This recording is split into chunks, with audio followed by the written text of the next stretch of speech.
Revelation section. In 1973, with the government-wide panic caused by Watergate, the CIA director Richard Helms ordered all MKUltra files destroyed. Pursuant to this order, most CIA documents regarding the project were destroyed, making a full investigation of MKUltra impossible. A cache of some 20,000 documents survived Helms' purge, as they had been incorrectly stored in a financial records building and were discovered following a Freedom of Information Act request in 1977. These documents were fully investigated during the Senate hearings of 1977. In December 1974, the New York Times alleged that the CIA had conducted illegal domestic activities, including experiments on U.S. citizens during the 1960s. That report prompted investigation by the U.S. Congress in the form of the Church Committee and by a presidential commission known as the Rockefeller Commission that looked into domestic activities of the CIA, the FBI, and intelligence-related agencies of the military. Obviously, this connects to eugenics, and John D. Rockefeller was one of the main people that funded Davenport in eugenics worldwide. In the summer of 1975, Congressional Church Committee reports in the Presidential Rockefeller Commission report revealed to the public for the first time that the CIA and the Department of Defense had conducted experiments on both unwitting and cognizant human subjects as part of an extensive program to influence and control human behavior through the use of psychoactive drugs such as LSD and mescaline, and other chemical, biological, and psychological means. This also revealed that at least one subject had died after administration of LSD. Much of what the Church Committee and the Rockefeller Commission learned from MKUltra was contained in a report prepared by the Inspector General's office in 1963 that has survived the destruction of records ordered in 1973. However, it contained little detail. Sidney Gottlieb, who had retired from the CIA 2 years previously, was interviewed by the committee but claimed to have very little recollection of the activities of MKUltra. We all know that's bull. The congressional, unless of course they did it to him, the Congressional Committee investigating the CIA research, chaired by Senator Frank Church, concluded that prior consent was obviously not obtained from any of the subjects. The committee noted that the experiments sponsored by these researchers called into question the decision by agencies not to fix guidelines for experiments. Following the recommendations of the Church Committee, President Gerald Ford in 1976 issued the first executive order on intelligence activities, which, among other things, prohibited experimentation with drugs on human subjects, except with informed consent. They're violating this to this day. In writing and witnessed by a disinterested party of each human subject. So it has to be written and witnessed by a disinterested party. Okay? Nothing of the sort ever occurred with me. Ever. And in accordance with the guidelines issued by the National Commission, subsequent orders by Presidents Carter and Reagan expanded the directive to apply to any human experimentation.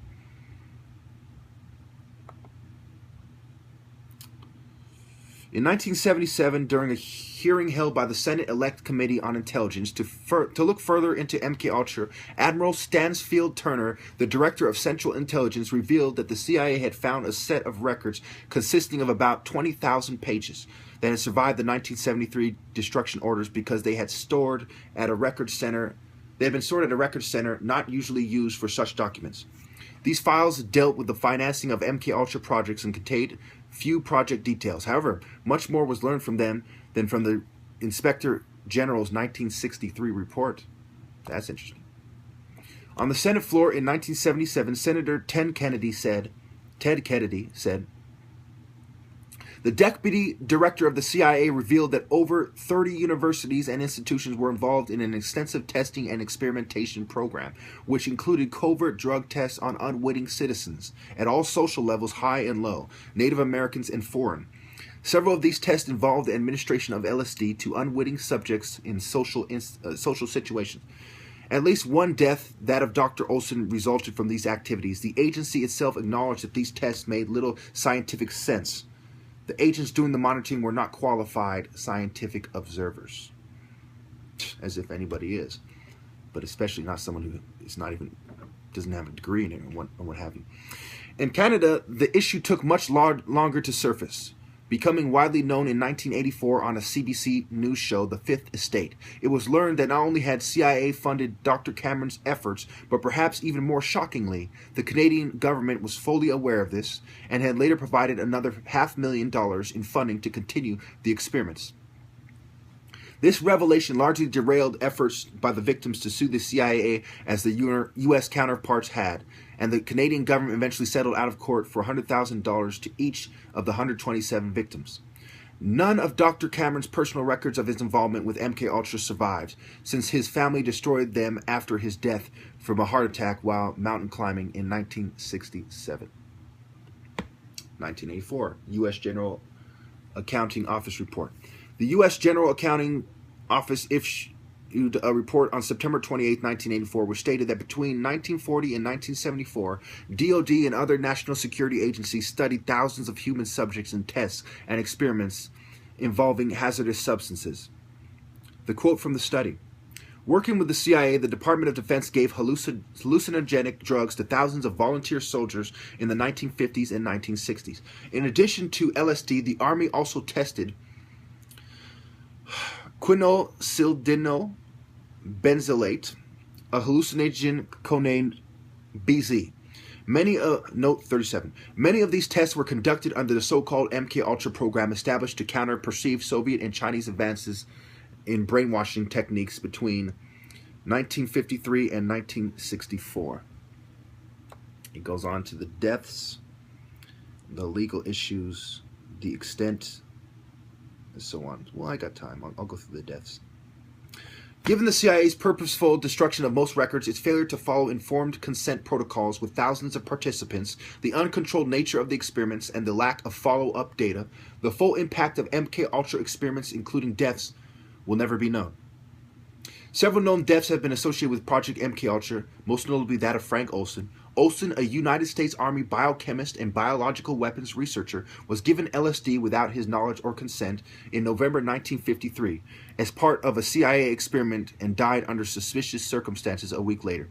A CIA doctor assigned to monitor Olson claimed to have been asleep in another bed in a New York City hotel room when Olson exited the window and fell 13 stories to his death. In 1953, Olson's death was described as a suicide that had occurred during a severe psychotic episode.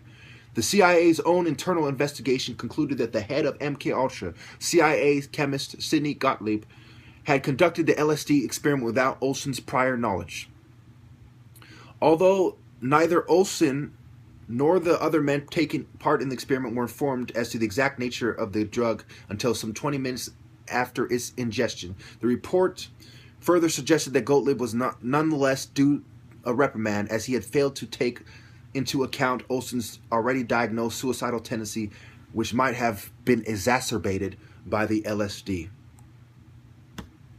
The Olson family disputes the official version of events. They maintain that Frank Olson was murdered because, especially in the aftermath of his LSD experience, he had been a security risk which might divulge state secrets associated with highly classified CIA programs, about many of which he had direct personal knowledge. So many of you who are involved in this, these experiments, these covert experiments, and so on, you might want to team up with the targeted individuals to expose this, as you may be targeted and deemed a security risk as well. A few days before his death, Frank Olson quit his position as acting chief of the Special Operations Division at Detrick, Maryland, later Fort Detrick, because of a severe moral crisis concerning the nature of his biological weapons research. Among Olson's concerns were the development of assassination materials used by the CIA, the CIA's use of biological warfare materials in covert operations, experimentation with biological weapons in populated areas, collaboration with former Nazi scientists under Operation Paperclip, LSD mind control research, and the use of psychoactive drugs during terminal interrogations under a program codenamed Project Artichoke. Later, forensic evidence conflicted with the official version of events when Olson's body was exhumed in 1994. Cranial injuries indicated that Olson had been knocked unconscious before he exited the window. The medical examiner determined Olson's death a homicide. Termed.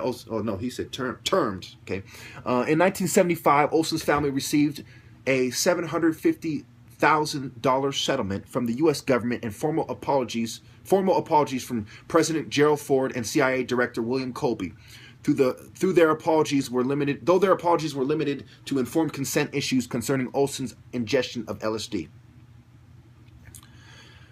On 28 November 2012, the Olson family filed suit against the U.S. federal government for the wrongful death of Frank Olson. In his 2009 book, A Terrible Mistake, researcher H.P. Albarelli Jr. concurs with the Olson family and concludes that Frank Olson was murdered because a personal crisis of conscience made it likely that he would divulge state secrets concerning several CIA programs, chief among them Project Artichoke and an MK Delta project codenamed Project Span. Albarelli theorizes that Project Span involved the contamination of food supplies and the aerosolized spraying of a potent LSD mixture in the village of Pont-Saint-Esprit, France, in August 1951.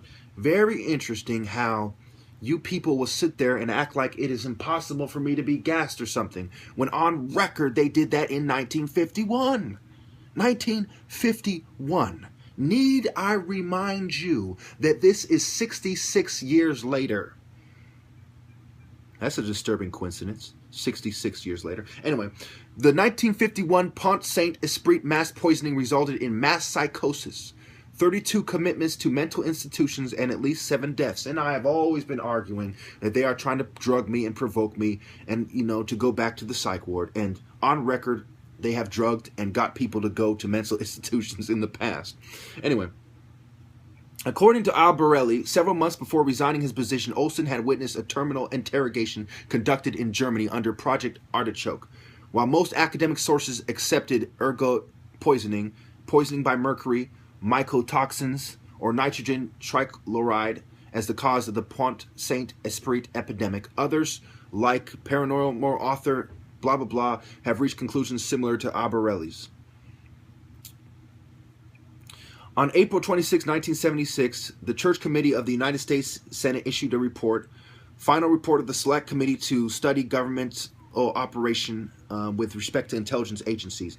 In Book 1, Chapter 27, page 39, this report states, LSD was one of the materials tested in the MKUltra program. The final phase of LSD testing involved surreptitious administration to unwitting non-volunteer subjects in normal life settings by undercover officers of the Bureau of Narcotics acting for the CIA. Normal life settings, such as being in your room, making videos on the internet, normal settings.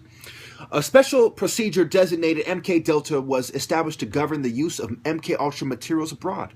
Such materials were used on a number of occasions. Because MKUltra records were destroyed, it is impossible to reconstruct the operational use of MKUltra materials by the CIA overseas. It has been determined that the use of these materials abroad began in 1953 and possibly as early as 1950. Drugs were used primarily as an aid to interrogations, but MKUltra/MK Delta material were also used for harassment, discrediting, or disabling purposes. So they harass me. They want to disable me and stop me from being the top martial artist. They want someone to beat my challenge, and they're trying to drug me and disable me. All these things I've said. On record, this is what they use these things for. On record, they use aerosol sprays to gas people for the last 65 years on record.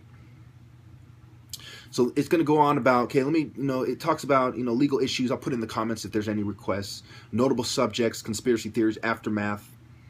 I'm gonna read the 2 things: extent of participation and aftermath, and I'm gonna wrap this up. Extent of participation: 44 American colleges or universities, 15 research foundations or chemical or pharmaceutical companies, including Sandoz, now Novartis, and Eli Lilly and Company, 12 hospitals or clinics, in addition to associated with universities, and 3 prisons are known to have participated in MKUltra. I cover this. I talk about University of Phoenix participation. It's the largest college. It makes absolute sense that they would participate in this, especially because of their for-profit status, which is controversial. So they need to do things like this with the government to help them secure their legitimacy. Aftermath. At his retirement in 1972, Gottlieb dismissed his entire effort for the CIA's MKUltra program as useless. Although the CIA insisted the MKUltra type experiments have been abandoned, some CIA observers say there is little reason to believe that it does not continue today under a different set of acronyms. Victor Marchetti, author and 14-year CIA veteran, stated in various interviews that the CIA routinely conducted disinformation campaigns and the CIA mind control research continued. In a 1977 interview, Marchetti specifically called the CIA claim that the MKUltra was an annual cover story. I'm out of time.